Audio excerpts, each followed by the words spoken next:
사명자의 길, 이와 같은 제목으로 말씀을 증거하겠습니다. 지금 이제 사순절 고난주일, 종려주일이기도 하죠. 우리 예수님은 최고의 사명자세요.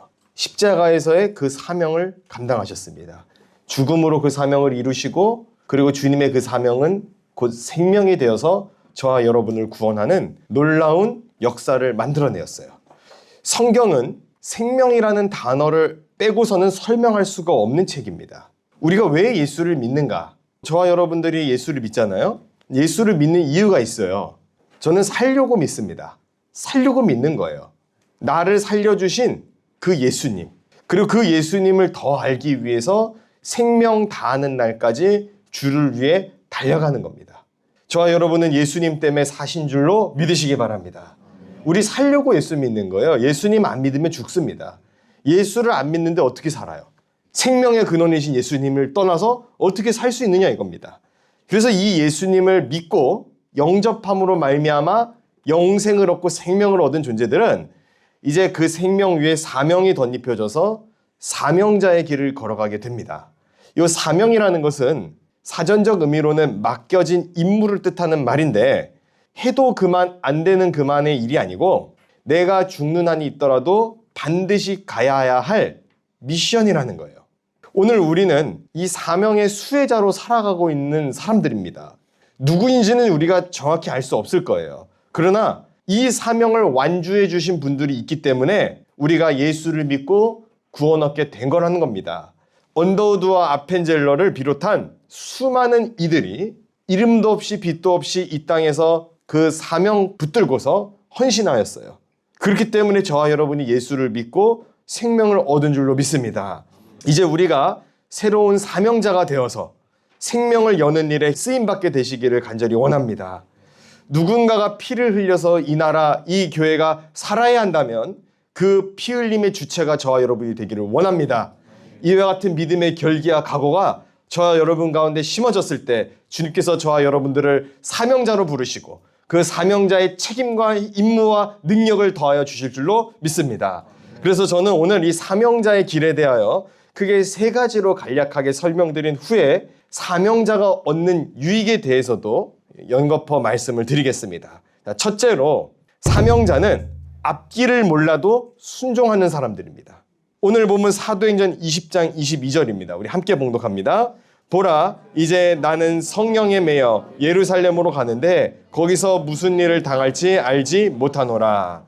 지금 본문에 보면 이 사도 바울은 자신이 앞으로 무슨 일을 당할지 안다고 했습니까? 모른다 했습니까?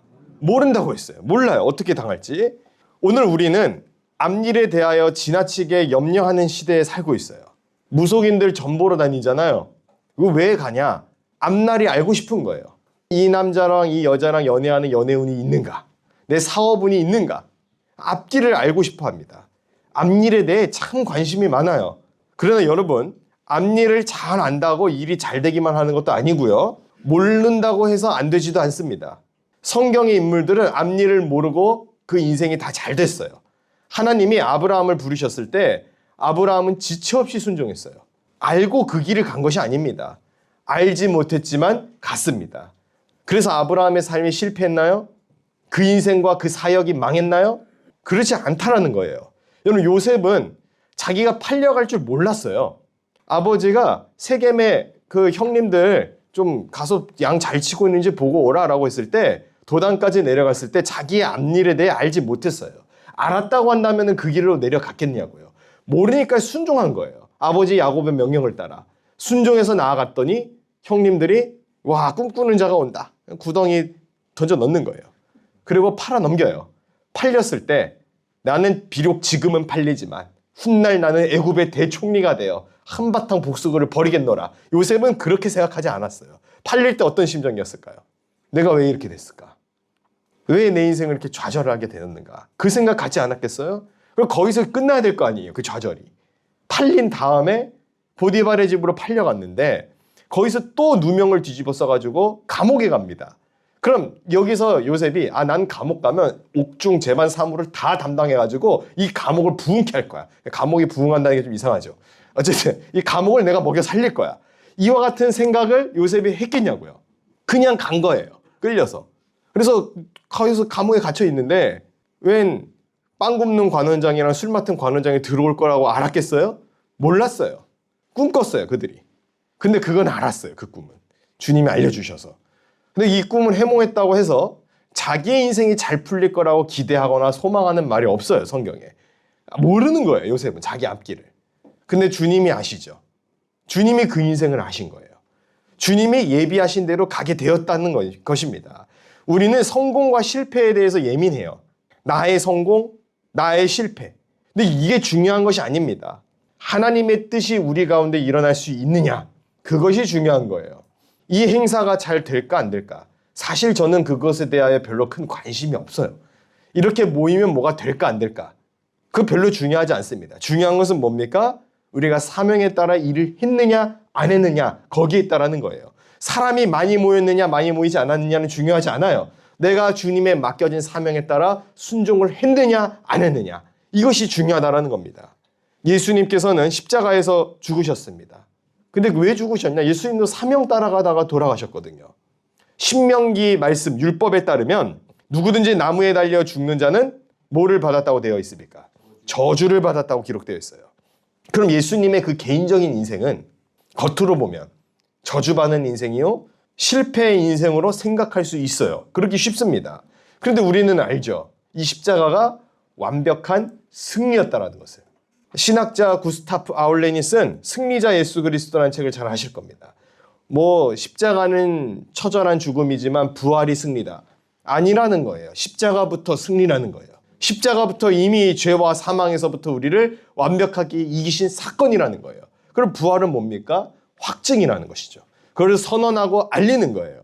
그러니까 십자가로 말미암아 이미 죄로부터의 승리를 거두신 거예요. 죽음으로 죽음을 이기셨다고요, 주님이. 묵묵히 자신의 길을 걸어가는 것이 사명자입니다.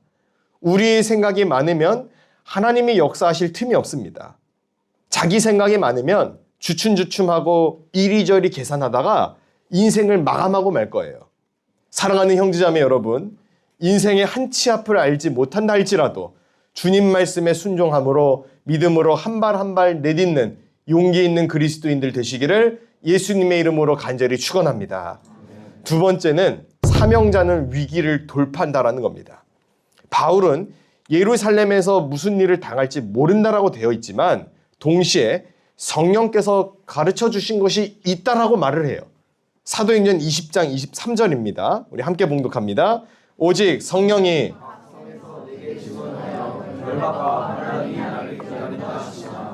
지금 성령의 뜻이 무엇입니까? 결박당해서 환난당하는 거예요. 요거는 알았어요, 바울이. 무슨 일이 생길지 모른다 할지라도 가면 결박당하고 환난은 당하겠구나. 실제로 바울은 예루살렘에 가서 결박당하여 로마로 압송되었습니다. 성령께서는 다른 앞길을 알 수 없게 하셔놓고서는 이와 같은 결말에 대해서는 정확하게 말씀을 해주신 거예요. 그렇다면 성령께서 왜 이 사도 바울에게 결박과 환난의 미래에 대하여 정확하게 증언하여 가르쳐 주셨을까요?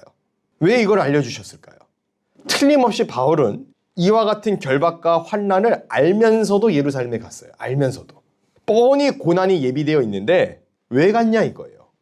바로 하나님의 뜻이 고난을 돌파하여 사명을 완수하는 것에 있기 때문에 그렇다는 겁니다.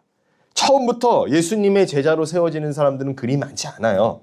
물론 성령에 불붙어서 영접하자마자 순교를 각오하고 주를 위해 전부를 드리기로 작정하는 그런 사람들도 있지만 일반적인 사례는 아닙니다. 대개는 예수님을 영접하고 오랜 세월 말씀으로 훈련되어서 제자로 성숙되고 성장해 가는 과정을 겪게 돼요. 사도 바울도 마찬가지였어요. 사도 바울도. 그가 다메섹 도상에서 회심한 이후에 곧장 사명자의 길을 걷긴 하였으나 그는 여러 선교 여행을 통하여 훈련되어 가고 성숙되어 갔다라는 겁니다. 그리고 마침내 사명자의 최종 국면으로 들어섰습니다. 오늘 저와 여러분도 이와 같은 영적 상태가 되어서 주님의 사명을 완수할 수 있게 되시기를 바랍니다. 오합지졸로는 나라를 세울 수가 없습니다. 비틀비틀대고 비실비실대는 이들을 모아서는 사명을 완수할 수가 없어요. 그러나 하나님 앞에 붙잡힌 한 사람이 있다고 한다면 그 사람을 통하여 주님은 사명자의 길을 완수하여 주실 것입니다. 여기서 숫자는 별로 문제가 되지 않다는 거예요. 복음은 위기를 만나면 폭발하게 되어 있어요. 위기가 오면 가짜들은 떨어져 나갑니다. 오직 진짜 사명자들만이 주님께서 맡기신 그 길을 걷게 되어 있다는 겁니다. 기드온은 본래 미디안의 습격에 숨어가지고 키질을 하던 아주 초라한 인간이었어요. 누가 봐도 이 기드온이라는 사람은 초라하게 짝이 없는 인간이에요. 그러나 주님께서 그를 큰 용사로 부르셨어요. 주님이 사명으로 덧입혀 주시니까 그 시대의 사사로서 기드온이 쓰임받게 되었다라는 겁니다. 기드온이 뭔가 준비되었고 원래부터 담대하고 능력 있는 사람이라서가 아니고 하나님의 사명이 그의 인생을 덮치기 시작하니까 그가 큰 용사로 쓰임받게 되었다라는 거예요. 그러니까 저와 여러분은 자격이 되어서 사명자가 되는 것이 아니고 은혜가 임하면 사명자의 길을 걸어갈 수 있는 줄로 믿습니다. 부디 바라옵기는 오늘 저와 여러분 모두가 나의 처지와 환경을 넘어서서 은혜 받음으로 현실의 위기를 돌파해내는 주님의 귀한 군대가 될 수 있기를 예수님의 이름으로 간절히 축복합니다. 마지막 세 번째, 사명자는 목숨을 건다는 거예요. 사명자는 목숨을 걸어요. 오늘 본문에 바울은 자신의 하나뿐인 목숨도 주님께 받은 그 사명을 감당하는 데 바치겠다 이런 고백을 합니다. 그 고백의 말씀을 우리가 함께 보겠습니다. 우리 사도행전 20장 24절입니다. 함께 봉독합니다. 내가 달려갈 길과 주 예수께 받은 사명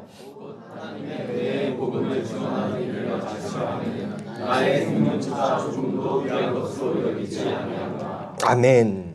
세상에는 크게 두 가지 일이 있죠. 하나는 내가 하고 싶은 일, 다른 하나는 내가 해야만 하는 일입니다. 근데 아무리 내가 좋아하는 취미 생활도 그리고 내가 해야만 하는 일이라서 하고 있는 그 생계, 직장 생활도 내 목숨을 걸 만큼 중요한 일은 아니에요.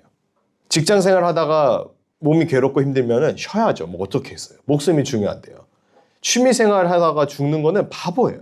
왜 골프를 치다가 허리가 나가냐고요. 왜 허리가 나갈 때까지 치는 거예요 도대체. 적당히 해야 될 거 아니에요. 프로 골프로 나갈 거 아니잖아요. 야구를 좋아하면 적당히 좋아하면서 취미로 하면 되는데 그 배트 휘두르다가 또 손이 다 벗겨져요. 프로 야구 선수 뛸 거 아니면 그렇게 할 게 아니에요. 근데 이제 취미를 위해서 목숨을 거는 사람도 있더라고요. 정말 스킨스쿠버 하겠다고 장비랑 산소통을 메고 위험한 데 일부러 가요. 그 목숨이 여러 개인 거예요. 그 취미를 즐기겠다고 그렇게 하는 사람도 있는데 그래서 사실 그런 건 이제 미련하다고 봐요. 뭐 그 일에 목숨까지 거나. 심지어 직장 생활도 내 목숨을 다해서 하지는 않아요. 먹고 살려고 한다 그러잖아요, 우리가. 먹고 살라고 하지. 여러분들 주님의 일은 어떤가요? 주님의 일. 우리가 하나님께 받은 이 사명은 좋아서 하는 일입니까? 아니면 마지못해 하는 일입니까? 사실 이 질문 자체가 맞지가 않아요. 마지못한 것도 아니에요. 사명은 이런 차원이 아니고 내 전부를 걸어야 하는 일인데 놀랍게도 성령 충만하면 사명에 목숨 거는 일이 기쁜 일이 돼요. 그러니까 저는 이해가 안 가는 것 중 하나가 목회도 마찬가지입니다. 먹고 살려고 하는 일 아니에요. 먹고 살려고 했으면 목회하지 않아야 돼요. 먹고 사는 일에 제일 불리한 일이 목회예요. 근데 왜 그걸 하냐? 저는 사명입니다. 선교는 먹고 살려고 하면 선교지 가면 안 돼요. 먹고 살려고 하면 창업해야죠. 기업을 운영하든가 취업을 해야 될 거 아니에요. 근데 먹고 살겠다라고 생각을 하는데 선교사가 되겠다. 그거는 선교사가 안 되겠다는 뜻이에요. 먹고 살려고는 난 목적으로 난 목회하겠다. 그럼 목회하면 안 되는 사람이에요. 그거는. 먹고 사는 목적으로 하는 게 아니에요. 이 일은. 세상은요 우리에게 적당히 믿으라고 유혹을 합니다. 적당히 해. 적당히. 그리고 적당히 믿는 사람들을 보고 교양 있고 품위 있는 사람이라고 환영해요. 세상은 전부를 다하여 믿는 사람을 두고 광신도라면서 손가락질을 해댑니다. 자, 그럼 세상에 그럴 수 있어요. 세상은 그럴 수 있는데 어디서부터 마음이 아프냐? 믿는 사람조차 이런 말을 해요. 또 사명, 또 순교, 메시지가 너무 부담스러워졌어. 우리 목사님 좀 평안한 말씀 좀, 위로의 말씀 좀 해주시면 안 되나? 교회가 무슨 군대인가? 뭐 훈련, 뭐 교육, 교회 학교 강조하시고 맨날 일찍 오라 그러고 일찍 안 보내고 늦게 보내고 사는 것도 각박해 죽겠는데 신앙생활만큼이라도 좀 여유를 누리고 좀 쉬엄쉬엄 하고 싶어 죽겠는데 왜 내가 성결교회에 와가지고 목사님 왜 저렇게 바뀌셔가지고 갑자기 왜 불타올라가지고 옛날엔 안 그러셨는데 옛날엔 예배 끝나고 테이블 앉아서 커피 마시면서 즐겁게 대화했는데 그때가 좋았는데 우리 교회에 이런 분이 아무도 안 계세요. 놀랍게도 아무도 계시지 않지만 그런 생각을 갖고 신앙생활하는 사람들이 있겠어요 없겠어요? 다른데 많아요. 그렇게 생활하는 사람들은 우리 보고 유난이라 그래요. 유난이다. 아우 별나다. 왜 저렇게 하나. 정말 저런 사람들 때문에, 저런 교회 때문에 우리 교회 좀 가을 축제 좀 하고 좀 이제 봄나들이도 좀 가고 좀 이렇게 기분 좀 내고 싶은데 또 저런 목사님 또 나와가지고 회개하자 그러고 눈물로 기도하자 그러고 나라가 위기라 그러고 자꾸 이런 소리 하니까 스트레스 받아서 못 살겠다고 다른 교회에서 뭐라 그래요. 다른 교회에서 너네만 어렵냐고 막. 제가 어제 재밌는 광경이 뭐냐면 거룩한 방파제를 어제 나가서 목사님들께서 이제 차별금지법 절단다고 행진을 하는데 행진하다가 지나가니까 그 대로변에 교회가 하나 있어요. 아주 아름답게 벽돌로 지어진 교회인데 거기 교회 목사님이 이렇게 빼꼼 열고 쳐다보더라고요. 어떤 목사님은 행진하고 어떤 목사님은 빼꼼 열고 쳐다봐요. 쳐다보는 게 나쁘다고 생각하지 않아요, 저는. 아니, 교회 신무도 보고 일이 있어 참여 못할 수 있어요. 근데 그 다음이 기분이 나쁘더라고요. 빼꼼 쳐다보더니 입모양이 보여요. 표정도 보이잖아요. 구겨져가지고 뭐라 막 하면서 창문을 쾅 닫더라고요. 그 교회 제가 찍어놨어요. 세상에게 누구는 걷고 있고 행진하고 있고 누구는 그걸 보고 싫다고 소음공연하고 문을 쾅 닫아요. 자녀들이 다음 세대에 교육에 심각한 위기를 겪는다고 말을 해도 누구는 그게 시끄럽다 그래요. 이게 지금 오늘날 우리 현실인데 이게 어떤 문제가 생기냐면 너만 의롭냐? 이제 이렇게 나오기 시작하는 거죠. 그러니까 적당히 좀 하라는 거예요. 적당히. 근데 성도 여러분, 우리가 이런 손가락질과 조롱에 위축되지 않기를 바랍니다. 그리고 말씀에서 이런 류의 부담을 느낄 수 있다면 그것은 말씀이 내면에 작동한다라는 의미예요. 그 좋은 반응이고 좋은 현상입니다. 그러니까 뭔가 부담을 느꼈다라는 거 생각되는 것도 좋은 현상이라는 거예요. 좋은 현상이에요, 그거. 진리의 말씀 앞에서는 마음이 기쁘고 즐겁기만 할 수 없습니다. 때로는 부담스럽고 불편할 수 있어요. 다만 우리가 그 부담스러움과 거룩한 부담감을 거룩한 부담이라고 표현하기가 서투르니까 은혜가 안 된다라고 말을 할 수 있어요. 반면에 진리의 시원함을 느끼고 마음이 즐겁고 평안을 누려야 할 때도 있어요. 그런데 한 가지 확실히 알아야 할 것은 우리가 맡은 이 사명은 적당히 해서는 이룰 수 없다라는 거예요. 우리가 맡은 이 일은 전부를 걸어도 될까 말까한 일이라는 겁니다. 여러분, 예수를 믿는다는 것은 전부를 거는 일입니다.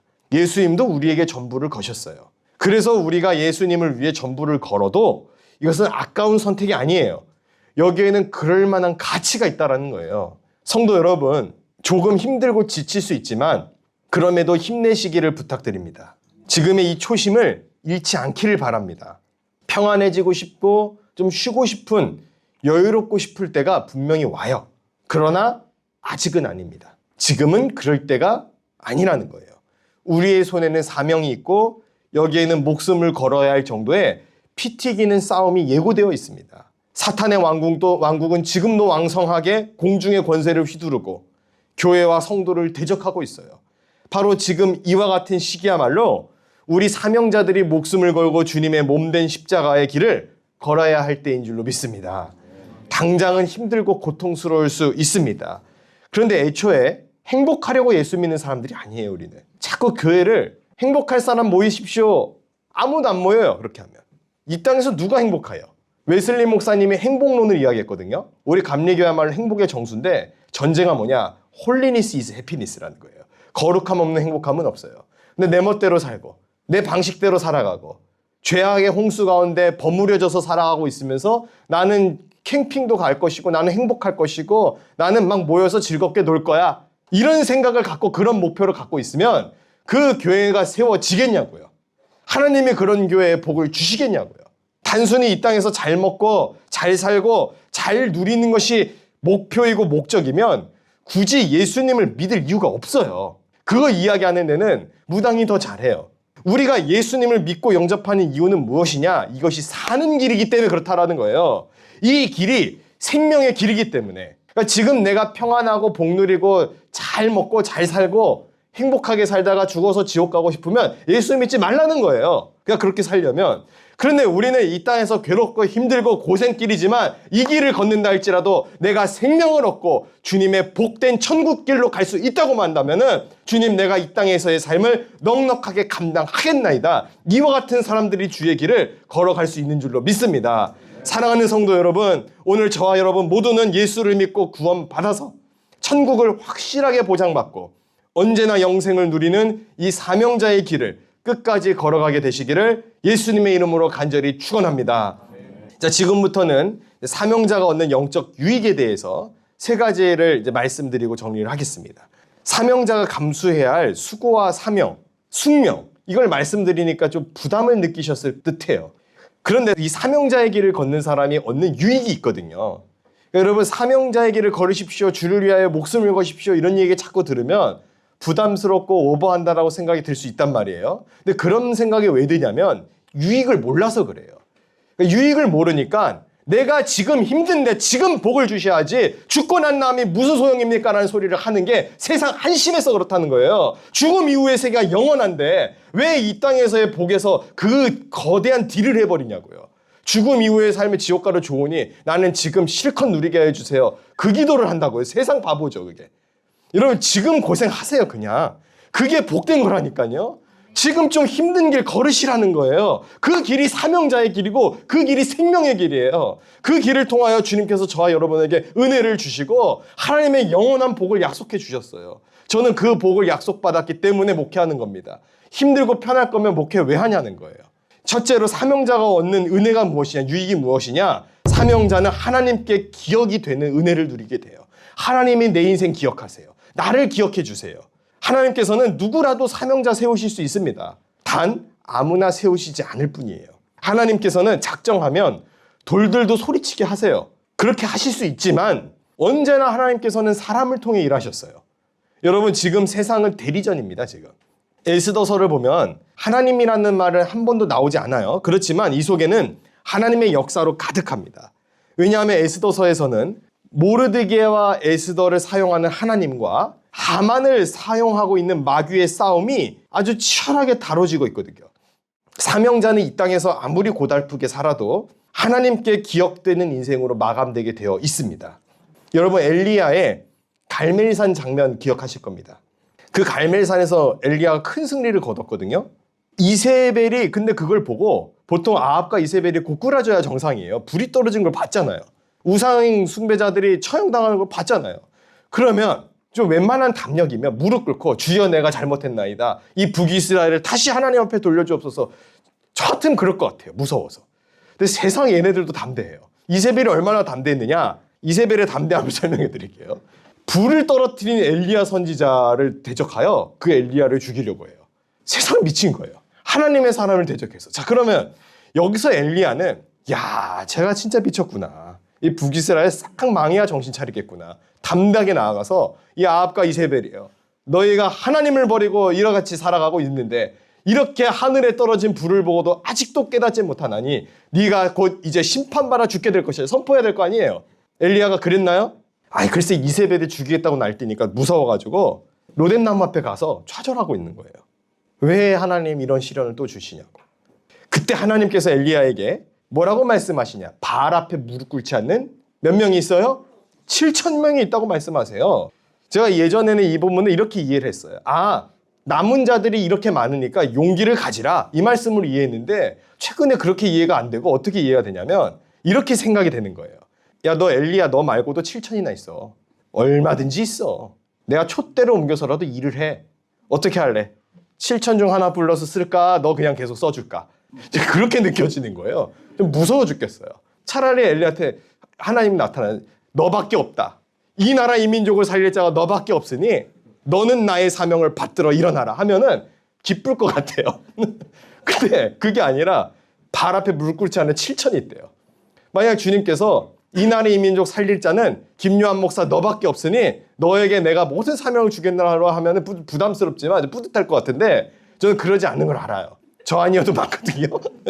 전 자갈이에요. 큰 돌들이 많아요, 앞에. 그러니까 그래, 이게 뭐가 저는 이제 좀 두렵냐면 촛대를 빼앗긴 사람이 손해라는 거예요. 촛대를 빼앗기는 게. 주님이 이 나라 이 민족 대한민국을 통해서만 일하실까요? 아니라는 거예요. 그 생각을 해야 돼요. 엘리야가 여전히 건강하고 경험도 많아요. 근데 그의 영적인 수명이 다하니까 하나님은 엘리사로 세대 교체를 이루십니다. 오늘 우리는 하나님께 기억될 것이라는 은혜를 망각한 채 너무 지나치게 인본주의적으로 생각할 때가 많다는 거예요. 지나치게 사람 중심이고 환경 중심으로 자꾸 접근을 합니다. 우리는 돌아가서 하나님을 중심으로 모셔서 나는 아무것도 할 수 없는 존재라는 것을 고백할 수 있어야 합니다. 위대한 신앙의 인물, 위대한 영웅, 그런 꿈과 포부가 나쁠 것은 없어요. 좋아요. 그런데 정말 큰 은혜는 뭐냐면 나를 기억해 주시는 하나님의 은혜, 이것이 크다는 거예요. 엘리사에게는 850명과의 전투가 이겼다라는 것보다 중요한 은혜가 뭐냐면 하나님이 나를 기억해 주신다라는 것, 요 사명의 길을 마칠 수 있다라는 것, 이것이 이 엘리야를 붙들어주는 사명의 중심에 있었다라는 겁니다. 정말 무시무시한 것은 하나님이 기억하지 않는 시대와 역사의 시간이 있었다라는 점이에요. 여러분 보세요. 말라기 선지자로 끝나서 세례 요한이 등장 전까지는 어떠한 선지자도 하나님 세우지 않으셨어요. 이 말씀은 뭐냐? 어떠한 말씀도 안 하셨다는 얘기예요. 그 시간을 두고 암흑기라고 말을 합니다. 세상은 그 시대에 소크라테스도 나오고 아리스토텔레스, 플라톤, 공자석가 다 나왔다고 추계시대라고 말할지 모르지만 하나님의 관점에서는 그 시대는 버린 시대라는 거예요. 철저한 암흑기라는 거예요. 제가 우리 찬영 전도사님한테 좀 인사이트를 받은 게 뭐냐면 이제 뭐 지구의 역사가 뭐 6,000년이 많이 막 논쟁할 때 찬영 전도사님이 과감하게 3,000년이래요. 3,000년. 그래서 왜? 궁금해서 물어봤더니 하나님 따르지 않은 역사는 빼야 된다는 거예요. 그 역사 자르고 3,000년 가야 된다는 거예요. 그래서 이제 제가 그 묵상해 보니까 하나님 앞에 드려지는 시간만이 진짜 시간이지. 3,000년 11조 하자. 300년의 역사만 진짜. 아니, 왜 그런 얘기 하냐면 여러분 세월과 역사가 길어도 하나님이 기억하지 않으면 무슨 소용이 아닌 거예요. 알렉산더가 온 제국을 제패했다 할지라도 성경은 그를 기억하지 않아요. 성경은 그를 기억하지 않는다는 거예요. 누구를 기억합니까? 저와 여러분을 기억하는 거예요. 하나님이 쓰는 사명자가 없는 시대. 그 시대가 바로 암흑기예요. 이스라엘 백성들이 애굽에 탈출하기까지 400년 노예로 살 수밖에 없었어요. 이건 예언의 성취이기도 하지만 그건 모세가 나타나지 않았기 때문에 그런 거예요. 하나님이 찾는 사람이 없다는 것. 다시 말해서 하나님이 기억하고 싶은 사람이 없다는 것. 사명자가 없다는 것. 이게 비극이라는 겁니다. 이런 측면에서 저는 오늘 저와 여러분이 살아가고 있는 이 시대가 빛의 시대인 줄로 믿습니다. 역사상 최악의 독재자와 악인들이 들끓고 있지만 동시에 하나님의 사람들도 들불처럼 일어나는 시대예요. 과연 마지막의 페이지로 들어간 겁니다. 이 시대에 저와 여러분은 어느 자리에 있겠습니까? 하나님께 기억되는 사명자 자리에 서 계시겠습니까? 아니면 적그리스도 편에 서 계시겠습니까? 지금도 하나님께서는 자신이 기억할 사명자를 찾으세요. 그 사람이 사명을 발견하면 그때부터 이 세상의 역사의 흐름이 바뀝니다. 아브라함이 등장하니까 역사가 바뀌는 거예요.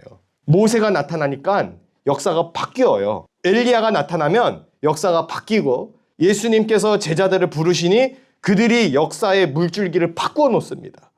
오늘 저와 여러분 모두가 하나님의 놀라운 도구가 되어서 사명자의 길에서 주님께 기억되는 은혜를 누릴 수 있게 되시기를 예수님의 이름으로 간절히 축원합니다. 두 번째로 사명자가 얻는 유익은 꿈의 성취를 보게 된다는 겁니다. 사명자가 목격한 꿈은 당연히 하나님의 꿈입니다. 내 꿈 아니에요. 이 하나님의 꿈이 성취되는 것을 목격하는 존재는 오직 사명자들입니다. 왜냐? 하나님께서 사명자를 통해 꿈을 완성하시기 때문에 그렇습니다. 그래서 하나님은 우리에게 한계를 정하지 않으세요. 정작 한계를 정하는 것은 내 자신이 그러고 있어요. 나는 이것밖에 안 됩니다. 아니거든요. 하나님은 더 큰 일을 우리에게 맡기실 수 있거든요. 우리는 하나님 앞에 무릎 꿇고 순종하기만 하면 하나님은 내 경험과 그리고 과거의 상처와 아픔, 현재의 상황과 상관없이 하나님의 일, 사명을 주십니다. 이런 점에서 목회자와 선교사라고 다 사명자는 아니에요. 제가 이런 꿈을 꾸고 있는 사람을 봤어요. 나는 큰 교회 할 거야. 그게 꿈이래요. 그 꿈이 너무 작아요. 고작 큰 교회 하는 게 꿈이에요. 그건 꿈이 아니에요. 꿈이 될 수 없어요. 꿈 깨야 돼요, 진짜. 꿈이 아니기 때문에. 사명자는요, 주님 맡겨주신 일 하면 그게 되는 거예요. 사명자는 양들의 비율을 맞추거나 아부하지 않습니다. 아, 힘드셨죠? 안 그렇다는 거예요. 힘들지? 그럼 안 힘들어요? 인생이 당연히 힘들죠. 또 자기 양이라고 해서 포악하게 굴지도 않아요. 아이, 사명이 코앞에 있고 주님께서 맡겨주신 일이 있는데 채찍질만 휘두르지 않는다는 거예요. 그런 가정의 아픔과 눈물과 직장생활의 그 서름에 대하여 눈물로 같이 기도하고 그걸 끌고 가야 된다는 거예요. 양들을 사랑하고 목숨을 바쳐서 사랑하고 양을 지키다가 죽을 수 있는 것, 그게 저에게 맡겨주신 사명이라고 저는 생각을 해요. 양의 사명은 뭐냐? 이 목자의 소리를 듣고 죽기까지 순종하는 거예요. 이 선한 목자와 순종하는 양이 만날 때 역사가 일어납니다. 바로 하나님께 절대 순종하고 하나님의 뜻을 위해 자신의 전부를 거는 사람. 바로 이런 양이 사자를 이기는 양이 되는 거예요. 초대교회는 거의 다 순교자들이거든요. 그때는 순교를 안 하고 싶어도 안 하고 싶은데 안 할 수가 없어요. 그냥 와서 죽이니까. 그러니까 이제 초대교회는 나는 순교할 자격이 안 돼요. 나는 아직 그럴 만한 믿음이 안 됩니다라고 하기 전에 이미 몸에 불이 붙었어요. 횃불이 됐어요, 지금. 그러고 있는 거예요. 나는 아직 그런 믿음이 안 되나 이미 사자가 목도리를 물었어요. 동맥에서 피나요. 그러니까 어떻게 해요? 웃어야지 뭐. 그냥 주님, 내가 주님 보면 갑니다. 그러니까 네로 황제가 기겁을 한 거예요. 목을 베었는데 사자밥이 됐는데 굴러다니고 있는 그 그리스도인들의 표정이 다 웃고 있는 거예요. 죽으면서 웃고 있으니까 얼마나 섬뜩하고 무서워요. 황제 입장에서는. 무서워가지고 로마의 시에 불을 지르고 말이에요. 그리고 불을 질러서 또 그걸 다 기독교인 탓을 하고. 이게 제정신이 아닌 거죠. 우리 믿음의 사람들은 하나님의 그 사명을 받아서 사자를 이기는 양이 되는데 이게 어떤 이들이 이와 같은 걸음을 걷느냐? 초대교회 사람들이 그와 같은 걸음을 걸었다라는 거거든요. 자신의 전부를 거르고 주님을 따르던 사람들이 그때는 수두룩했어요. 근데 오늘날에는 믿는 사람들의 숫자는 많은데 사명자의 길을 걷는 사람들이 현저히 적습니다. 그러니까 하나님 나라의 확장이 일어나질 않아요. 오히려 더 큰 문제가 뭐냐면 이 자칭 그리스도인들 때문에 하나님의 나라가 치명적인 방해를 받아요. 믿는 사람이 더 방해해요, 이상하게. 사명의 전부를 걸지 않으면 하나님의 꿈을 볼 수 없습니다. 이제는 유치하고 고리타분한 말이 되어버려서 슬픈데 저는 이 말을 다시 반복하고 싶어요. 굉장히 유치한 말인데 성도 여러분, 꿈을 가지시기 바랍니다. 꿈도 없고 비전도 없고 방향도 없이 그저 그런 대로 타성에 젖어서 그렇게 사는 것은 사명자의 삶이 아니에요. 지금 이 시대가 왜 이렇게 타락했는가? 저는 굉장히 단순한 이유에 있다고 생각해요. 노력을 안 해요. 노력을 무가치하게 여겨요. 노력이 없고요. 그리고 꿈을 잃어버렸어요. 너는 꿈이 뭐니?라고 물으면 옛날에는 줄줄 얘기했거든요. 저는 아나운서요. 저는 뭐 기관사가 되는 게 꿈이에요. 그럼 꿈이 있는 사람들은 그 꿈을 위해 노력을 한단 말이에요. 근데 오늘날 꿈이 뭐니?라고 물으면 꼰대세요? 이렇게 대답해요. 그걸 왜 묻니에요? 꿈이 왜 있어야 되니에요? 어디 예능 프로그램 보니까 예능의 대부죠. 이경규 씨가 지나가는 애기한테 애기가 이제 놀이터에서 킥보드 타고 지나가니까 애야 훌륭한 사람 돼 이러니까 옆에서 이효리가 뭐라고 그러는지 알아요? 훌륭한 사람은 무슨 아무거나 돼 이래요. 저 그거 악플 받을 줄 알았어요. 미쳤다. 제 생각이 없다. 예? 이효리가 왜 저러나 이럴 줄 알았는데 다 선풀이에요. 그렇지 아무거나 돼야지. 뭘 꿈을 꼭 가져야 되니. 뭘 아무거나 됩니까? 이런 잘못된 좌경화된 교육이 다음 세대의 꿈을 막고 사명의 길을 막은 거예요. 여러분 아무거나 되실래요? 절대 아무거나 되면 안 됩니다. 사명자 되어야 됩니다. 하나님의 사람이 되어야 됩니다. 하나님의 비전을 받고 그 소명대로 나아가는 사람이 되어야 합니다. 하나님의 꿈을 위하여 헌신하는 훌륭한 사람들이 되어야 돼요. 너 훌륭한 사람 되어야 돼. 이 말이 왜 스트레스예요? 좋은 말인데. 아무거나 돼도 저는 예강이 절대 아무거나 되라고 말하지 않아요. 훌륭한 사람 되라고 말을 해요. 그 말이 듣기 싫어서 얼굴에 상처도 내지만 그래도 저는 말을 해요. 왜 언제까지? 이 아이가 훌륭한 사람 될 때까지. 뭘 아무거나 돼요. 아무거나 되면 진짜 때릴 거예요. 진짜. 아무거나 되면 안 돼요. 자기 분야의 업적을 이루고 성실히 살면서 마땅히 할 일을 끊임없이 해야 되는 거예요. 왜 우울한가? 왜 지치는가? 할 일이 많아서가 아니라 할 일이 없어서 그런 겁니다. 다윗이 이제 좀 왕이 되고 한적해지니까 전쟁터에 안 나가요. 부하만 보내고 자기는 후방에 있어요. 그때 밧세바를 범하는 죄를 짓습니다. 시간이 남으면 죄 짓는 게 우리 인간이에요. 나는 은퇴하고 이제 쉬어야지. 안 그래요. 우리 교회학교 부장권사님을 보세요. 교회학교 준비하는데 일주일을 쓰는 거예요. 은퇴하고 쉬려고 갔는데 쉬지도 못하고 뭐 담임 목사가 쉬게 못하니까 계속 들들 볶아서 죄송한데 아니 근데 우리가 왜 쉬냐고요. 우리 사역자들도 주중에 사실상 거의 전임에 가까워요. 제가 주중에 안 건드리긴 하는데 교회 오라고는 안 하는데 계속 카톡해요. 이거 체크가 됐니? 이 사람 세례의 문답 준비가 되었습니까? 뭐 합니까? 거룩한 준비돼. 계속 근데 다 순종해요. 아무도 불평하는 사람이 없어요. 심지어 말도 안 했는데도 하는 사람들도 있어요. 우리 성도님들 중에는. 꿈꾸는 사람이 유혹에 넘어갈까요? 꿈꾸는 사람이 다른 길로 빠지겠어요? 꿈꾸는 사람이 시간을 허비하겠습니까? 사명자는 바빠야 합니다. 하나님의 꿈을 꾸고 나아가야 한다라는 거예요. 주를 위하여 가열차게 나아가는 것, 그것 때문에 다른 것에 신경 쓸 겨를이 없는 그와 같은 영적 상태가 바로 하나님의 꿈을 보게 되는 상태인 줄로 믿습니다. 성도 여러분, 꿈이 우리를 살립니다. 비전을 가지고 살든지 죽든지 주님의 꿈을 품고 복음 전파의 사명을 위하여 치열하게 살아갈 수 있는 저와 여러분 될 수 있기를 간절히 바랍니다. 짐 엘리엇 성경책에 그렇게 써 있다고 하죠. 23살 아웃카족에 복음 전하다 순교하신 짐 엘리엇. 영원한 것을 얻기 위해 영원하지 않은 것을 버리는 자는 결코 어리석은 자가 아니다. 자, 이번에 드림투게더 목요일에 온 한사명 선교사님이라고 계시거든요. 이름도 사명이신데 사명 붙들고 가시는데 한사명 선교사님이 시리아 난민들에게 복음 전하러 가신대요. 거기를 왜 가냐고요. 거기 있는 사람도 지금 와야 될 판국이 거길 가겠대요. 심지어 이 선교사님 한쪽 눈이 거의 실명에 가까운 상태예요. 근데 자기의 한쪽 눈이 보이지 않는데 하는 말이 뭐냐면 나머지 눈이 보여서 감사하다는 거예요. 나머지 눈으로 내가 이 세상을 보고 불쌍한 영혼들을 보고 복음을 전할 수 있어서 두 쪽 눈 다 멀지 않게 하심에 감사하다는 거예요. 보통은 내가 이제 시리아 선교 가야 되는데 왜 한쪽 눈을 멀게 하십니까? 한쪽 눈 멀게 했으니까 나 이제 안 가요. 이게 보통의 태도인데 다른 거예요. 사명자는 다르다는 거예요. 나의 조건과 환경에 매이지 않는다는 겁니다. 사랑하는 성도 여러분, 조건과 환경을 뛰어넘어서 하나님이 주시는 놀라운 원대한 꿈을 붙들고 나가는 저와 여러분 될 수 있기를 간절히 바랍니다. 마지막 세 번째로 사명자가 얻는 유익이 무엇이냐? 분별할 수 있는 능력이 생긴다는 거예요. 사명자의 길을 걷는 사람은 언제나 깨어있기 때문에 이 분별의 이 은사가 있어요. 분별력이 흐릴 때가 언제냐? 졸릴 때예요. 졸릴 때. 자고 있을 때 흐려요. 그래서 깨어있는 사명자는 언제나 분별하는 능력을 누리게 돼요. 깨어있다라는 것, 분별한다는 것, 이것은 거룩하게 살 수 있다는 뜻이에요. 지금 많은 이들이 분별력이 흐리기 때문에 이리 휘둘리고 저리 휘둘려요. 서로 분명 외치는 구호는 같은데 방향도 다르고 전략도 다르고 주장하는 바가 다 제각각이에요. 혼란스러워요. 근데 의외로 기준이 쉽고 간단해요. 성경을 기준으로 삼으시면 돼요. 성경적 원리를 기준으로 딱 두면 너무 심플해요. 사명자의 길은 이 성경적 기준으로 걸어가는 사람들입니다. 그렇게 걸어갈 때 그 사명자의 영광은 영원할 것입니다. 참 안타까운 게 뭐냐? 많은 이들이 피해의식에 젖었다는 거예요. 왜 이 땅의 청년들이 피해의식에 사로잡히고 세상에 짓밟히고 있는가? 심지어 어디 가서 예수 믿으라는 말조차도 못할 정도로 위축되어 있는데 그럴 필요 없습니다. 그럼 직장에서도 예수 믿으라고 복음 전하셔야 돼요.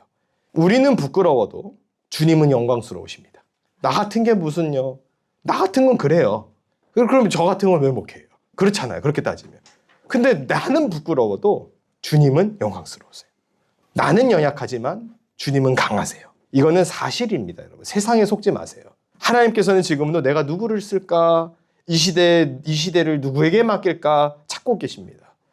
오늘 우리 교회가 그리고 저와 여러분이 이 하나님이 찾으시는 사명자에 포함이 되어서 주님께 붙들려 쓰임받을 수 있는 역사가 있기를 예수님의 이름으로 간절히 축복합니다. 이제 여러분은 사명자의 길을 가게 될 겁니다. 주님께서 가신 그 고난의 쓴 잔을 우리도 마시게 될 겁니다. 그러나 영광의 면류관도 준비되어 있습니다. 물론 하나님의 사명자가 받을 이 영광은 이 땅에 있지 않습니다. 보상은 하늘에서 받으세요. 참 죄송스러워 이 말하면서도. 보이지 않는 곳에서 종일토록 헌신하는데 성도님들이 우리 안에 그런 분들이 굉장히 많이 계시거든요. 옥상에 방수 작업을 하질 않나, 뭐 부서진 거 있으면 고치질 않나, 깨끗하잖아요. 누가 청소한 거거든요. 누군가 뭘 해요 계속. 이 조그마한 교회에서 사례도 안 되는 교회에서 계속 반주 사역하시는 분들이 계신가 반면에 또 교회 학교 먼저 지원해서 자원하여 속장을 지원하는 성도가 있는가 반면에 제가 너무 감사한데 뭐 이렇게 얘기하면 이제 다 있거든요. 한 분 한 분 다. 지금 너무 많아요. 너무 많은데 뭘 해드리고 싶거든요. 제가 드리고 싶어요. 방법이 없네요. 진짜 제가 정말 뭘 해드리고 싶어요. 정말. 그래서 그냥 방법이 없어서 돈도 없고 뭐 아무것도 없으니까 표현하기를 제가 포기했는데 주님께서 갚아주실 줄로 믿습니다. 보상은 여러분 하늘에서 받게 될 겁니다. 이 땅에서 얻으면 천국에서 받을 게 없어요. 이 땅에 사람들이 알아주지 않아도 상관없습니다. 세상에서 인정받는 것보다 하나님 나라에서 인정받는 게 더 중요해요. 내 발언 시간을 좀 적게 주면 어떻고 내게 좀 편집되면 어때요? 저 그거 괜찮거든요. 대신해서 화내주시는 분들 많더라고요. 저는 몰랐는데 제가 전에 저희 구구성의 기도가 편집이 됐어요. 왜냐하면은 그 경건한 신학생들에게 좀 상처가 될 수 있대요. 회개하라고만 너무 외치니까. 그래서 이제 편집이 됐는데 저 괜찮거든요. 근데 이제 어떤 목사님이 대신 화를 많이 내주셨더라고요. 다시는 그런 식으로 이제 김요한 목사님 기도 자르면 이제 안 부르겠다. 막 그런 목사님이 계세요. 누구라고 말씀을 못 드려요. 또 나갈 거 아니에요. 또 그러니까 이제 그런 의리파들도 있고 저 근데 괜찮아요. 왜 저 그 기도는 진심이었고 필요한 기도라고 생각을 했어요. 여러분 이 땅에서 인정받지 않아도 괜찮습니다. 누가 몰라줘도 괜찮아요. 목사님 왜 나 이렇게 애쓰는 걸 몰라주실까? 진짜 모를 수도 있어요. 어떨 때는. 정말 모르고 넘어갈 수도 있거든요. 너무 죄송스럽죠. 근데 알면서도 넘어갈 때도 있어요. 제가. 주님께서 갚아주시리라고. 그렇게 생각을 합니다. 이 땅의 사람들이 알아주지 않아도 세상에서 인정받지 않아도 주님 나라 가서 인정받을 수 있다고 한다면 오직 주님 앞에 가서 받을 상만 기대하고 그 사명의 길을 걸을 수 있게 되시기를 바랍니다. 가장 위대한 일은 주님의 일을 하는 거예요. 크든 작든 잘하든 못하든 악인의 장막에 거하는 것보다 하나님의 성전 문지기로 있는 것이 좋고 주의 궁정에서의 한 날이 세상에서 보내는 첫날보다 더 낫다라는 것에 눈 떠지시기를 바랍니다. 영원하지 않은 것을 바라보기보단 영원한 것에 투자할 수 있게 되시기를 바랍니다. 그리하여 주님 다시 오시는 날까지 죽든지 살든지 하나님이 맡기신 사명을 넉넉하게 감당해내는 우리 성혈의 모든 성도들 다 될 수 있기를 예수님의 이름으로 간절히 축원합니다. 기도하겠습니다. 좋으신 아버지 하나님, 고난주간 이 주님의 고난에 우리가 참여하기를 원합니다. 고난의 쓴잔을 받아 마시고 민족 복음하라는 이 사명자의 길을 우리가 받아들고 나아가기를 원하오니 주의 아버지 하나님, 우리의 사명이 더욱 불타오르게 하여 주옵소서. 아버지 하나님, 우리가 과격해지고 아버지 하나님, 우리가 또 와일드해지는 것으로 그런 것이 표현되는 것이 아니라 순결함과 정결함과 겸손함과 온유함이 겸비된 상태에서 주님 앞에 말씀 받들고 주님의 그 사명 앞에 순종하는 걸음으로 걸어가는 믿음의 일꾼들 다 되게 하여 주옵소서. 이 모든 말씀 우리 구주 예수님의 이름으로 간절히 기도드렸습니다.